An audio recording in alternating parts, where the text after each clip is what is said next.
क्या आपने कभी सोचा है कि सन्नाटा इतना शोर कैसे कर सकता है? जब पूरी दुनिया सो जाती है, तब हिमालय की चोटियों पर एक नृत्य शुरू होता है। यह नृत्य गुस्से का नहीं, यह नृत्य परिवर्तन का है। आज शब्दों के पीछे छिपे उस विज्ञान और अध्यात्म को आइए साथ में महसूस करते हैं, जिसने रावण जैसे विद्वान को भी घुटनों पर ला दिया था। रुकिए और सुनिए, क्योंकि आज आपका अहंकार नहीं, आपकी आत्मा जागने वाली है। दोस्तों, क्या आप जानते हैं कि रावण द्वारा रचित शिव तांडव स्तोत्र केवल एक प्रार्थना नहीं है। वेद, उपनिषद और गरुड़ पुराण के गहन सूत्रों से जुड़ा यह स्तोत्र आधुनिक विज्ञान के बिग बैंग और कॉस्मिक एंट्रोपी के उन रहस्यों को दर्शाता है। जब शिव तांडव करते हैं तो सिर्फ नृत्य नहीं होता, पूरी सृष्टि की धड़कन बदल जाती है। और अगर यह स्तोत्र सही भाव से सुन लिया जाए तो दोस्तों, शायद आपकी जिंदगी भी बदल जाएगी। आज हम सिर्फ एक स्तोत्र नहीं सुनने वाले, आज हम प्रवेश करने वाले हैं उस ऊर्जा में जिससे ब्रह्मांड बना और मिटा भी है। ये है शिव तांडव स्तोत्र। ये सिर्फ शब्द नहीं दोस्तों, ये कंपन है, ये ध्वनि है, ये वो शक्ति है जिसे वेदों ने नाद ब्रह्म कहा। वेद कहते हैं न मृत्यु राशि दमृतम न तरही, अर्थात शुरुआत में न मौत थी और ना ही जीवन, बस एक गहरा सन्नाटा था। उपनिषद इसे ब्रह्म कहते हैं। और जब उस अनंत चेतना ने खुद को अभिव्यक्त करना चाहा तो पहली ध्वनि निकली ओम। इस ओम की गूंज से शिव का तांडव शुरू होता है।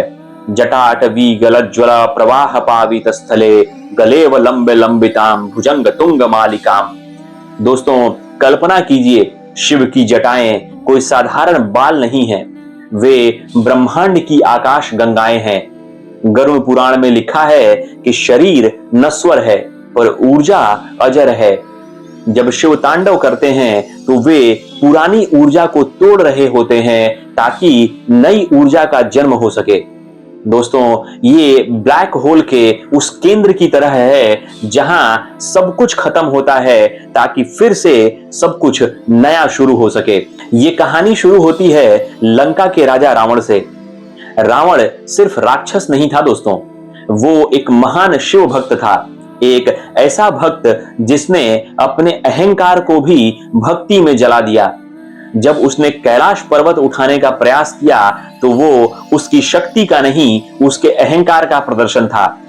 जब शिव ने बस अपने पैर का अंगूठा दबाया और उसके दबाव से रावण का सारा ज्ञान, सारा दंभ, अहंकार कुचल गया। रावण का अहंकार टूट गया और वो दर्द में चिल्ला पड़ा। दोस्तों, उसी दर्द से निकली एक ध्वनि, एक लय, एक स्तुति, और वो बनी शिव तांडव स्तोत्र। आज की युवा पीढ़ी जिसे वाइब्स कहती है, हमारे पूर्वज उसे स्पंदन कहते थे। तांडव एक कॉस्मिक डांस है दोस्तों। तांडव का मतलब विनाश नहीं है, तांडव का मतलब परिवर्तन से संबंधित है। उपनिषद कहते हैं कि जो बदलता है वही जीवित है। आधुनिक विज्ञान भी कहता है कि हर परमाणु, हर ऊर्जा, हर विचार एक लय में नृत्य कर रहा है, और वही कॉस्मिक डांस शिव तांडव है। जब शिव की तीसरी आंख खुलती है तो दोस्तों, केवल विनाश नहीं, अद्भुत एकाग्रता का जन्म होता है। जैसे एक ब्लैक होल सब कुछ सोख लेता है ताकि एक नया व्हाइट होल जन्म ले सके, वैसे ही शिव हमारे भीतर के काम, क्रोध और लोभ को जलाकर भस्म कर देते हैं। सनातन इसे मुक्ति कहता है और विज्ञान इसे एंट्रोपी का कम होना कहता है। हम सब उसी राख से बने हैं और एक दिन उसी राख में मिल जाएंगे। गरुड़ पुराण हमें याद दिलाता है कि अंत अनिवार्य है, अंत ही आरंभ है। इसीलिए इस पल में जीना ही सबसे बड़ा योग है। दोस्तों, जब आप शिव तांडव स्तोत्र सुनते हैं तो संस्कृत की ऐसी ध्वनियां, मंत्रों के ऐसे उच्चारण आपके नर्वस सिस्टम में एक विशेष फ्रीक्वेंसी पैदा करती हैं। अल्फा और थीटा वेव्स मस्तिष्क में शांति और एकाग्रता को बढ़ाती हैं। कॉर्टिसोल लेवल तनाव वाले हार्मोन्स को कम करता है और वागल टोन आपकी मानसिक सहन शक्ति को बढ़ाता है।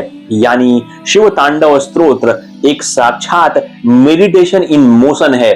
जब ये शब्द निकलते हैं तो सिर्फ उच्चारण नहीं होता, आपके भीतर की नाड़ियों में एक स्पंदन दौड़ता है, जिससे आपका मस्तिष्क और आपका का पूरा नर्वस सिस्टम एक अलग फ्रीक्वेंसी पर शिफ्ट होने लगता है। और यही कारण है कि मंत्र सिर्फ धार्मिक नहीं, वैज्ञानिक भी होते हैं दोस्तों। शिव केवल संहारक नहीं है, वो तो प्रतीक हैं कि जो टूटेगा नहीं वो नया बनेगा कैसे। अर्थात आपका दुख जब टूटेगा नहीं, आपका अकेलापन जब खत्म नहीं होगा, तो आपका ट्रांसफॉर्मेशन कैसे होगा। और यही प्रतीक है कि विनाश अत्यावश्यक है। शिव तांडव का यह स्तोत्र हमें बताता है कि शिव कहीं बाहर नहीं, वो उसी ठहराव में है जो दो श्वासों के बीच में आता है। वो उस शून्य में है जहां से आपका हर विचार पैदा होता है। इसीलिए इस पल में शिवमय होकर जीना ही सबसे बड़ा योग है दोस्तों। जब आप अपने अंदर के डर और झूठ को जलाते हैं, वही आपका असली तांडव है। शिव बाहर नहीं, हमारे भीतर हैं। जब हम अपने अंदर के क्रोध और अहंकार के डर को जलाते हैं, तो वही हमारा शिव तांडव स्तोत्र बन जाता है। दोस्तों, रावण ने दर्द में गाया, पर वो दर्द भक्ति बन गया। और हम जब टूटते हैं तो और महादेव कहकर पुकारते हैं, तो शिव अवश्य आते हैं। ना कोई मंत्र, ना ही कोई विधि, बस एक सच्चा हृदय ही काफी है महादेव से जुड़ने के लिए। कल्पना करिए, अंधेरा है, सब कुछ खत्म हो चुका है, और तभी एक ध्वनि गूंजती है जिससे डमरू की आवाज सुनाई देती है। तो अगली बार जब आप शिव तांडव स्तोत्र सुने, तो केवल शब्दों को मत सुनिए, महसूस कीजिए कि आपके भीतर भी कुछ पुराना राख हो रहा है, कुछ दिव्य जन्म ले रहा है। और जहां सब खत्म हो जाता है, वहीं शिव शुरू होते हैं। दोस्तों, शिव कहीं बाहर नहीं, वो उस ठहराव में है जो दो सांसों के बीच में आता है। वो उस आंसू में है जो पश्चाताप से गिरता है। वो शून्य भी है और अनंत भी है। शिव तांडव के 15 अलग अलग स्तोत्रों को लेकर के हम एक छोटे छोटे क्लिप्स और वीडियोस बना रहे हैं। उसे अवश्य सुनिए और शिव तांडव के साथ जुड़कर महादेव से जुड़िए। कमेंट में हर हर महादेव अवश्य लिखिए और इस ऊर्जा को आगे तक बढ़ाइए।